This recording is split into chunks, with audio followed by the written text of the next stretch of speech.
Well, this time last year, COVID-19 cases started mounting across the country. Hospital beds started filling up, turning into a full crisis for Arkansas's healthcare system. As we head into the winter months, doctors and nurses wonder what's around the corner.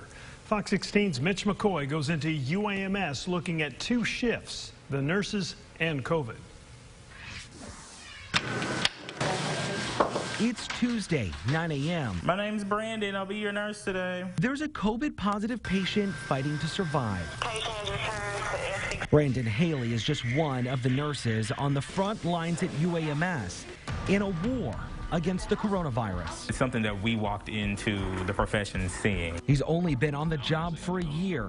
But at one point, this entire floor, which was 14 beds, was full of COVID patients. The new graduate has lost count of the number of COVID patients he's cared for. It takes a toll on you for sure, because you just see some of the worst outcomes from something that can be preventable. Haley has seen more people die. I've been here almost 14 years. And many nurses with more than a decade on the job. And I've seen more death in the last 2 years than I've seen the entire 12 years previous. Elizabeth Sullivan is the UAMS ICU Clinical Services Manager.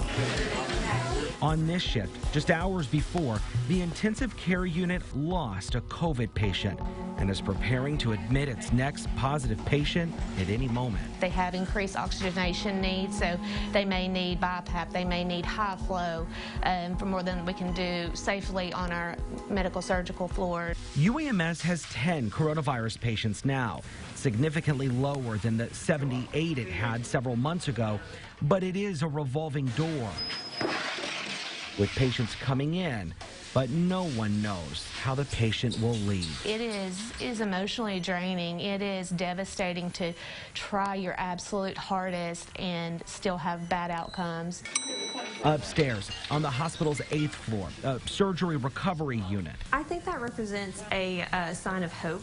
Whitney Hicks is preparing a room for a non-COVID patient who's in the middle of an operation now. The patient they were about to receive to this room now today, and he's been waiting on this procedure for quite some time. Several months ago, this room had been used for coronavirus patients, but hospitalizations have been on the decline, freeing up beds for other medical needs. A sign that there is a light at this end of this tunnel, that we are able to care for all of these patients that are not COVID positive that we haven't been able to care for in the past. Make sure that their respiratory status is good. Back to Haley, he's checking in on his COVID cases. See how we can wean them down, along with putting on their antivirals and their steroids. Every breath is a reminder the battle is not over, and with winter weeks away, I would be scared to see how the cases rise. Haley hopes COVID does not send Arkansas back into full combat. Interesting perspective.